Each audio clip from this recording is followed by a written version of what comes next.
Okay, last time we left off at verse 12, where it was telling you all about the punishment for those who worship the beast and his image. How the smoke of their torment goes up forever and ever.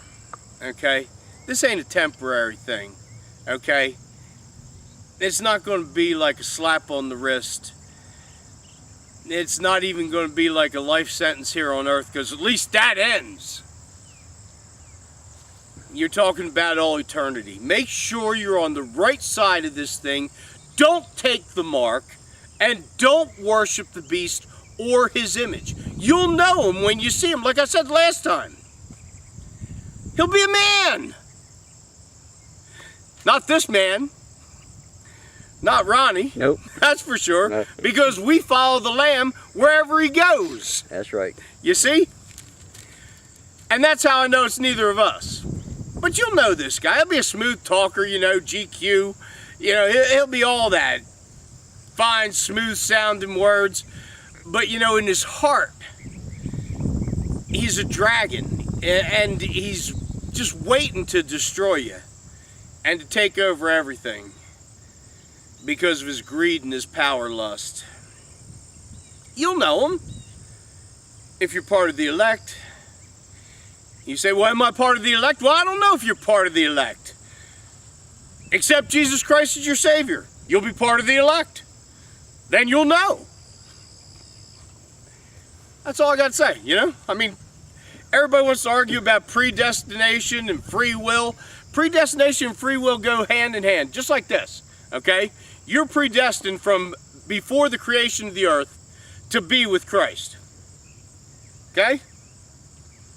Now, you have to make the choice.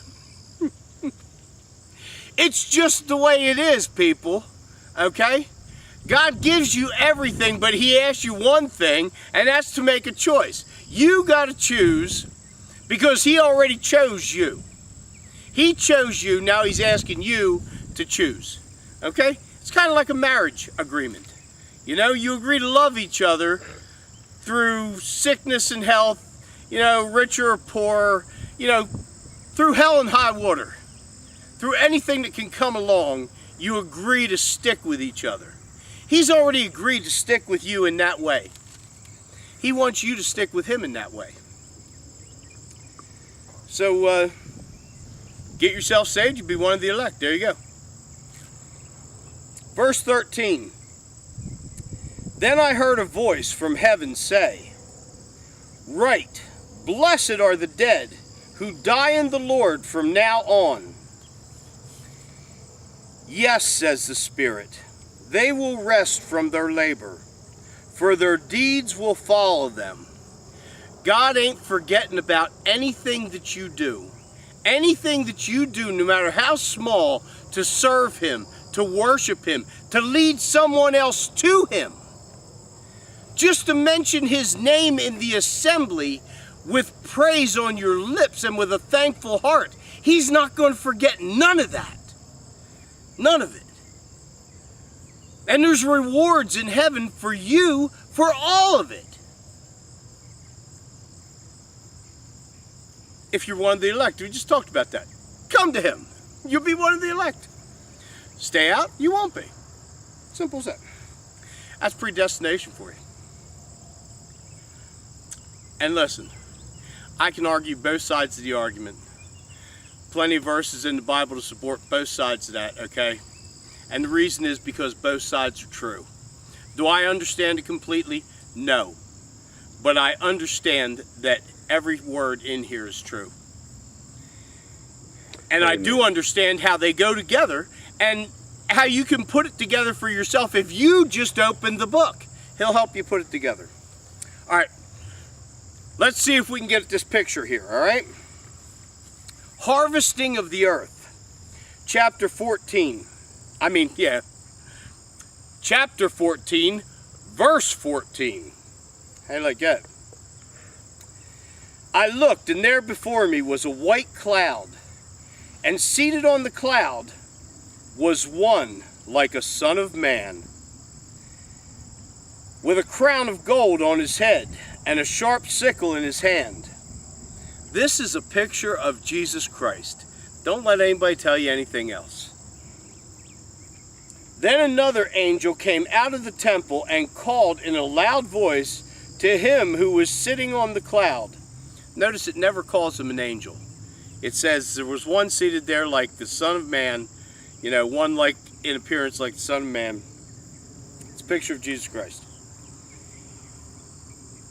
And he said, take your sharp sickle. And he said, take your sickle and reap, because the time to reap has come, for the harvest of the earth is ripe. This angel's begging him now, you know, because you got to remember, he's talking to the King of the universe. He ain't giving him an order. He's saying, come on, Lord, it's time, you know, reap. This is Jesus' response. So he who was seated on the cloud swung his sickle over the earth, and the earth was harvested. You want to be part of this first harvest, okay? This is Jesus gathering all of his elect from the four corners of the heavens to himself, okay? From all the earth and from all the heavens, because a lot of us are already dead, see? A lot of us have already been dead, resurrected. We're in heaven, we're hanging out somewhere, you know, I mean, in the new bodies, we could be just about anywhere, because, you know, I'm figuring we can probably travel at the speed of thought, whatever that is. It's way faster than light, I can tell you that. Anyway, verse 17. Another angel came out of the temple in heaven, and he too had a sharp sickle. Still another angel, who had charge of the fire, came from the altar, and called in a loud voice to him who had the sharp sickle, take your sharp sickle and gather the clusters of grapes from the earth's vine, because its grapes are ripe. The angel swung his sickle on the earth, gathered its grapes, and threw them into the great winepress of God's wrath. They were trampled in the winepress outside the city, and blood flowed out of the winepress rising as high as the horses' bridles, for a distance of 1,600 stadia. That's about 180 miles, okay? Up to the horses' bridles. That's how deep the blood was flowing. For 180 miles, or 300 kilometers if you're in Europe, or, you know, anywhere but the United States. We got our own system of measurement. That's going to fall apart too, and that's going to go first. So 300 kilometers. That's a lot of blood, baby. That's a lot of people dying that don't know the Lord. Don't be among them. Be among the first crew here, that Jesus himself swings his sickle over the earth, not on it, but over it, gathering his people to himself. Don't be one of the grapes that they shouldn't even be harvested with a sickle. But you see, they're being thrown into the winepress of God's wrath. So what's the difference if a couple of them get cut in half on the way, right? Next time, we're going to go into 15. Maybe before we go into 15, I'll read you the poem